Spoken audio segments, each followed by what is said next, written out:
ഇത് ഈ Parappanangadi railway station കണ്ടോ. ഇതൊന്ന് ഓട്ടോറിക്ഷയും ടാക്സിയൊക്കെ നിൽക്കണത്. ഇത് വലിയൊരു സ്റ്റേഷനായിട്ടുണ്ട് കണ്ടോ.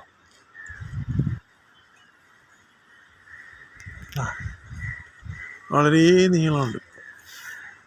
ഇതിൻ്റെ അടുത്ത് തന്നെ BM ഹൈസ്കൂളുണ്ട്. അടുത്ത് തന്നെ അതായത് ബസ് സ്റ്റാൻഡാണ്.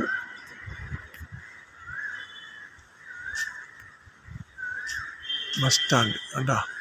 അങ്ങേപ്പോൾ തന്നെ ബസ് സ്റ്റാൻഡുണ്ട്. അതിന് നീളം കൂടുതലാണ് കണ്ടോ റെയിൽവേ സ്റ്റേഷൻ.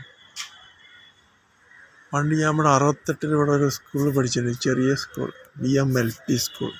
അതിൻ്റെ അങ്ങേപ്പോൾ തന്നെ ഹൈസ്കൂളുണ്ട്, BM ഹൈസ്കൂൾ.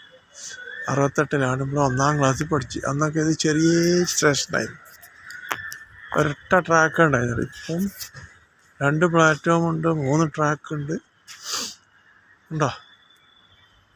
1968 പിന്നെ സിഗ്നൽ മാറ്റാനൊക്കെ ഫ്ലൈ ഓവറില്ലേ, അവിടെയായിരുന്നു സിഗ്നലിൻ്റെ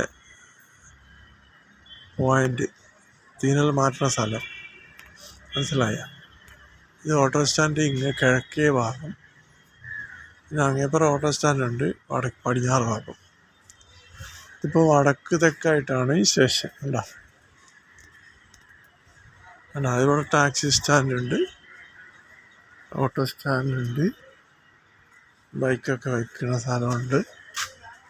അതുപോലെ 2-3 ക്യാൻറ്റീനൊക്കെ ഉണ്ട്. സ്റ്റേഷൻ മാസ്റ്റർ റൂമാണ് അത്. സ്റ്റേഷൻ മാസ്റ്റർ പുറത്ത് നിൽക്കുന്നുണ്ട്. അവിടെ ഉണ്ടാക്കുക ചെറിയ ഗാർഡനൊക്കെ ഉണ്ടാക്കിയിട്ടുണ്ട്. നല്ല റഷുള്ള ഒരു സ്റ്റേഷൻ തന്നെയാണ് ഉണ്ടോ. ബസ് സ്റ്റാൻഡൊക്കെ അടുത്ത് തന്നെ ഉണ്ട്, പ്രൈവറ്റ് ബസ് സ്റ്റാൻഡ്. കേരളത്തിലെ എല്ലാ റെയിൽവേ സ്റ്റേഷൻ്റെ അടുത്തും ബസ് സ്റ്റാൻഡ്. ഒന്നുകിൽ KSRTC അല്ലെങ്കിൽ പ്രൈവറ്റ് ഉണ്ടോ. അത് കേരളം ഇങ്ങനെ വടക്ക് തെക്ക് കിടക്കുന്നതുകൊണ്ട് ബസ് സ്റ്റാൻഡൊക്കെ സ്റ്റേഷൻ്റെ അടുത്ത് തന്നെ ഉണ്ടോ. ഇവിടെ കുറേ വണ്ടികൾ നിർത്തുന്നുണ്ട്. അത്യാവശ്യം നല്ല യാത്രക്കാരുള്ള സ്റ്റേഷനാണ് ഈ പരപ്പനങ്ങാടി സ്റ്റേഷൻ.